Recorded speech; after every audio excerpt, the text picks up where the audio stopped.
Juan Martin del Potro won the U.S. Open title back in 2009. Getty Images, New York, AP. Rafael Nadal felt the pain sear into his right knee early in his U.S. Open semifinal, on what he called a bad movement. It was a familiar pain, one that he's dealt with off and on for years. The defending champion looked up at his guest box and indicated something was wrong. He tried to continue. Eventually, he could not. Nadal stopped playing after dropping the opening two sets Friday night, putting Juan Martin del Potro back in a Grand Slam final for the first time since winning the 2009 title at Flushing Meadows. That was not a tennis match at the end. Just one player playing, the other staying on one side of the court, Nadal said.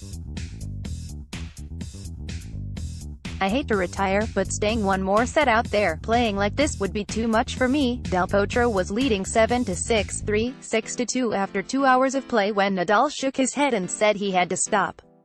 Of course, it's not the best way to win a match, said Del Potro, who hugged Nadal when it was over. I don't like to see him suffering on court today. So I'm sad for him. The number one seeded Nadal has a history of tendinitis in his knees, and he's often cited that when withdrawing from tournaments.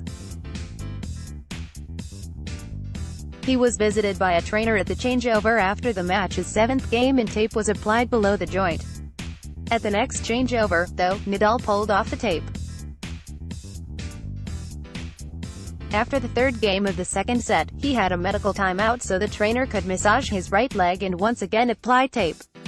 But Nadal's movement was clearly limited and by the end he was walking with a bit of a hitch in his gait between points. At one juncture, he approached the chair umpire to complain about a late call from a line judge and mentioned in passing that he was going to have to quit. Soon enough, he did just that. Nadal said he didn't know what kind of effects might have been lingering from his quarterfinal victory over Dominic Thiem, which lasted 5 sets in nearly 5 hours. But he had some knee issue earlier in the tournament, when he had it taped during his win against Karen Khachanov in the third round. For Del Potro, it was an odd way to return to an important summit. 9 years ago, he stunned Nadal in the semifinals, then Roger Federer in the final, to win the U.S. Open at age 20.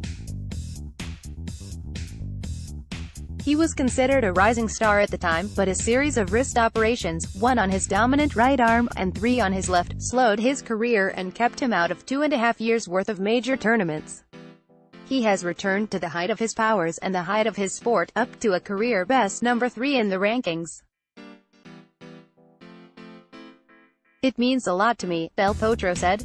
I didn't expect to get in another Grand Slam final. On Sunday, the powerful Argentine with the massive forehand that zips along at more than 100 miles per hour, 160 kilometers per hour, will face two-time U.S. Open champion Novak Djokovic or 2014 runner-up Kei Nishikori. They were meeting in the second semifinal Friday night. Djokovic entered the day with a 13-match winning streak against Nishikori. All 4 semi-finalists were past finalists at Flushing Meadows, the first time that's happened at the U.S. Open since 2011. After nearly 2 weeks of heat in the 90s, it cooled to the 70s on Friday, although the humidity was still at about 70%. The lights in Arthur Ashe Stadium were on for the start of Nadal vs. Del Potro, and they engaged in some terrific shot-making during the first set. A group of about a dozen fans from Argentina would salute important points won by their guy, often breaking into choruses of Delpo. Thousands in the crowd would lend their voices to the song, yet others would try to drown them out with support for Nadal. When Nadal missed a forehand wide, then put a backhand into the net, the opening set belonged to Del Potro, who shook his fist and yelled, "Vamos," as Del Potro continued slamming serves at faster than 130 miles per hour, 210 kilometers per hour, whipping that trademark forehand, and even making hay with his much-improved two-handed backhand. Nadal offered less and less resistance. It was clear something was wrong.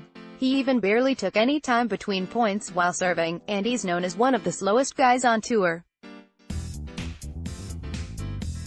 Afterward, he couldn't say for sure how long he might be sidelined. Could be a week. Could be months. No way to know yet. All that was certain at that point was that his bid for a fourth U.S. Open title, and second in a row, was gone.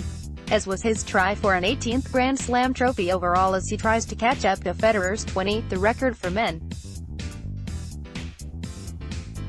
This one goes into the books as a loss, only his fourth in 49 matches in 2018. As Nadal himself noted during a news conference that closed as he began to choke up, this was the second of those defeats that involved him quitting during a Grand Slam match because of an injury. The other was in the fifth set of his Australian Open quarterfinal against Marin Cilic. To be sure, Del Potro knows that sort of setback given all of his health woes. He's a player that went through a lot of issues during his career, like me, too. I know how tough is this thing. I know how much frustration there can be when you can't do the thing that you want to do, Nadal said. He knows